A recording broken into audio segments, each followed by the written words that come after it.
Hey folks, walk with me. I can't remember if I read a post or I saw a comment.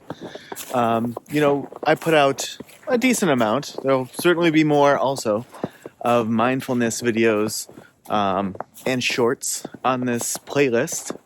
And somebody had, commented or posted something to the effect of, sometimes I go to these retreats, which I've actually never been to a retreat, like a mindfulness or a meditation retreat. But she was saying, sometimes I go to these retreats, and while I'm there, I feel amazing. I feel like I'm so in tune. I feel so calm, so at peace. And then when I leave and I get back into the real world, it all comes flooding back. Is it just not working for me? Like, why doesn't it last? And I think something to consider, if this sounds like you or it sounds all too familiar, is treating the real world as something separate from meditation and mindfulness.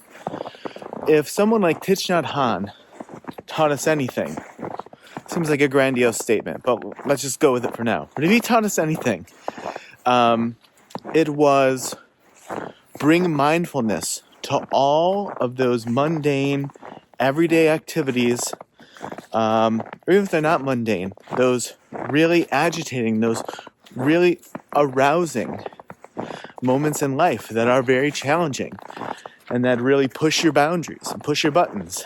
Bring your mindfulness to those things. He has an entire book that I've been posting a lot about on Blue Sky and on Twitter called Present Moment, Wonderful Moment.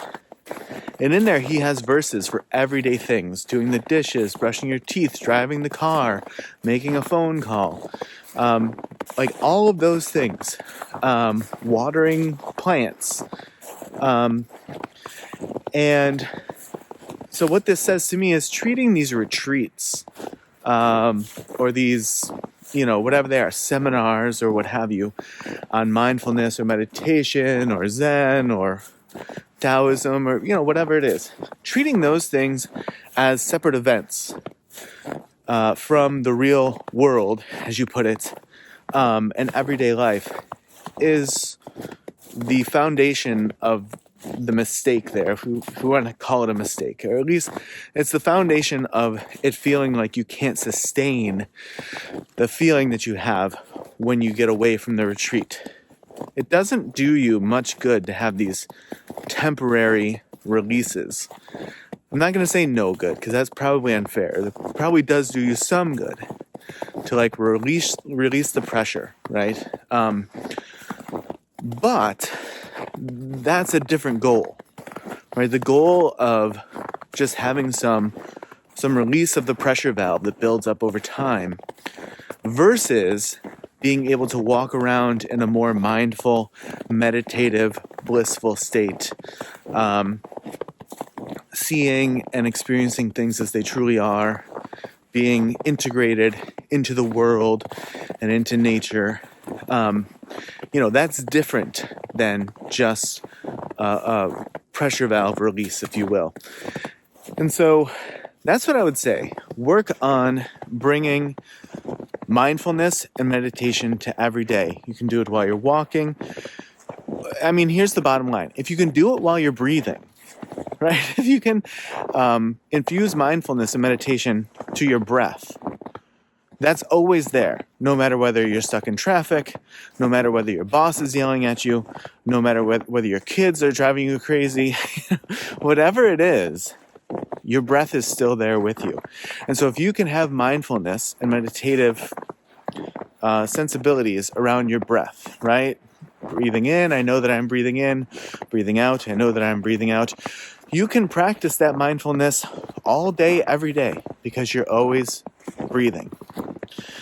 But you can adjust it slightly if you want to do it and have the mindfulness focus on your walking, right? And do it while you're walking.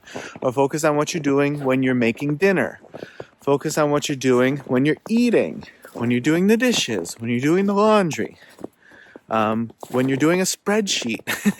These things, you can just adjust the concept of mindfulness to be reflective of those things and sort of present them in a certain light while you're doing them that might be different than how you normally consider them, right? As really annoying, just time-consuming things to do that either suck or they're boring or they're hard or they're scary, whatever it is. But bare minimum, you have the breath. You can always go to the breath. All right, folks, we got in a bit over 5 minutes today. If you walked with me, I hope you enjoyed some of the scenery here. It's a really pretty day out. We had an unexpected snow. So, hey, we have that, if nothing else. And if you didn't walk, no worries. I appreciate you watching all the way through, and I will see you in the next video.